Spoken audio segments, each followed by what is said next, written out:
establecido como tal la posibilidad de que pudiera haber una alternancia o algo así. La Constitución sigue estableciendo que ahí es el voto público el que lo autoriza y no establece ningún porcentaje ni ninguna posibilidad.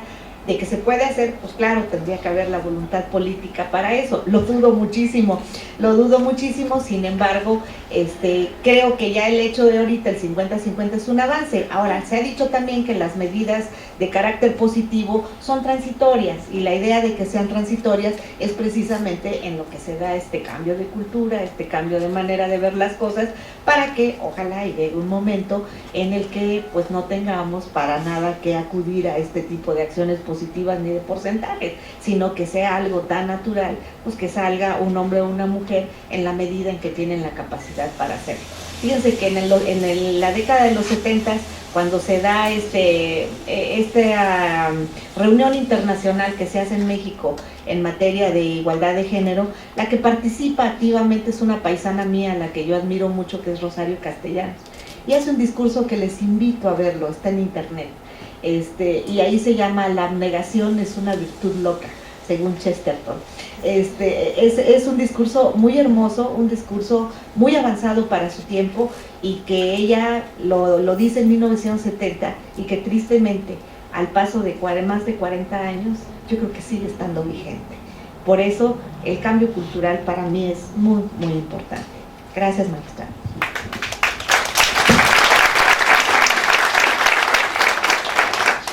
¿Alguien más desea hacer uso de la palabra?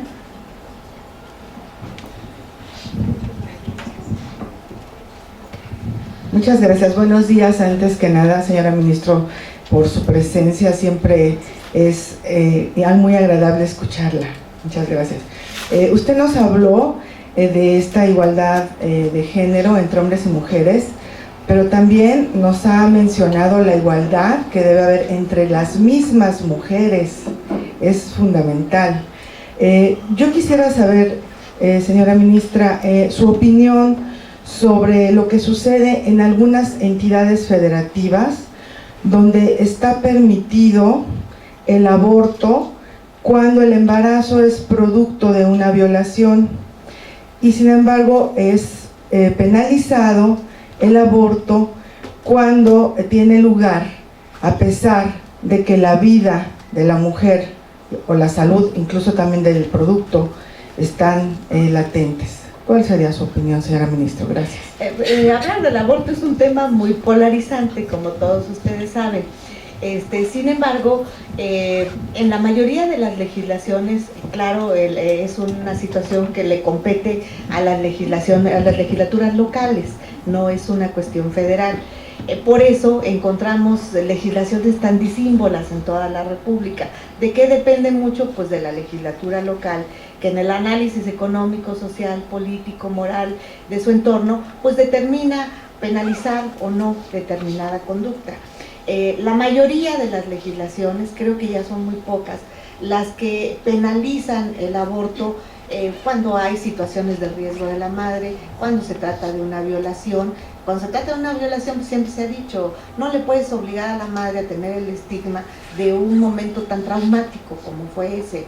Es de veras algo que representa para ella pues una carga emocional que no tan fácilmente pudiera superar. Son ya realmente poquitos los estados que legislan en ese sentido, penalizando el aborto cuando se trata de estas situaciones.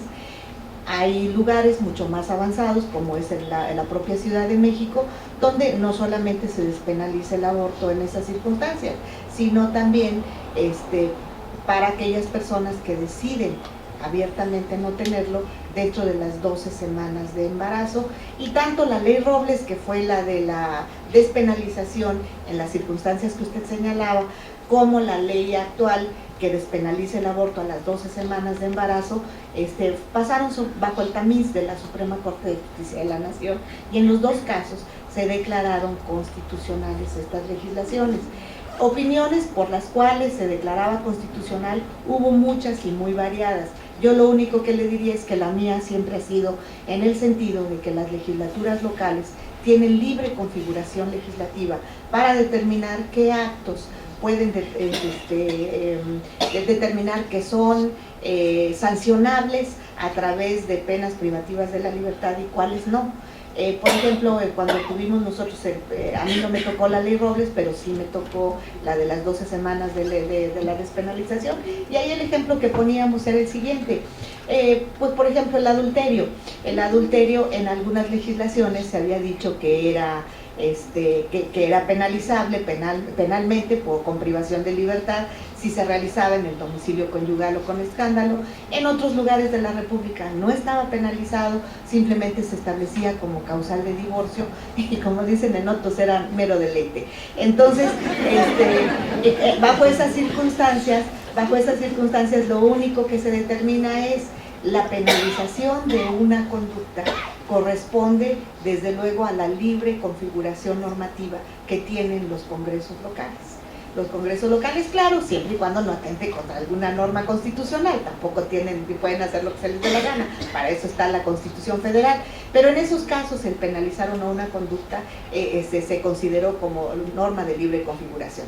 El aborto en sí es un problema más de carácter moral, de carácter religioso en muchas partes, y lo único que podría decirles es que hay dos corrientes muy importantes: la corriente religiosa, que dice que desde el momento en que el óvulo se junta con el espermatozoide hay vida y debe protegerse, y la corriente liberal, que de alguna manera sostienen muchas organizaciones feministas que son más agnósticas, en el sentido de que sí, no niegan que hay vida, pero que de alguna manera no hay persona, porque dicen que científicamente está demostrado que más o menos como a los 5 meses de embarazo es cuando neurológicamente se le puede considerar como persona. Lo único que yo les puedo decir es que cuando vimos la despenalización del embarazo en la Suprema Corte de Justicia de la Nación, hubo muchas periciales, en las que nunca se pusieron de acuerdo. Entonces, el determinar una situación u otra desde el punto de vista científico, yo creo que es algo que todavía está en una gran discusión, pero el problema jurídico, en mi opinión, se resuelve a través de la libre configuración normativa.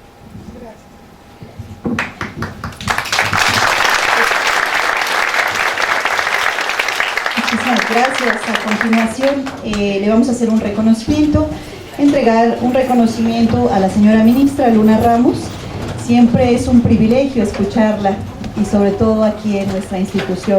Nos sentimos muy honrados que usted haya aceptado venir a propuesta del instituto, a venir esta mañana a darnos esta conferencia tan importante.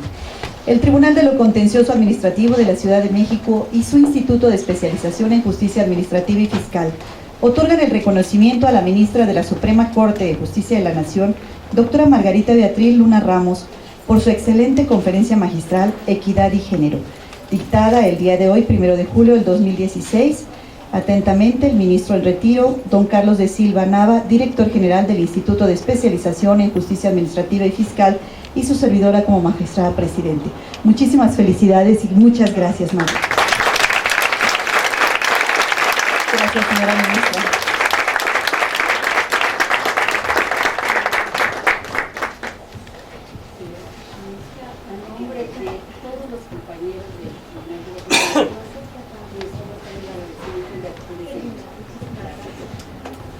Gracias, muchísimas gracias, señora ministra. Muchas gracias a ustedes por su asistencia. Gracias.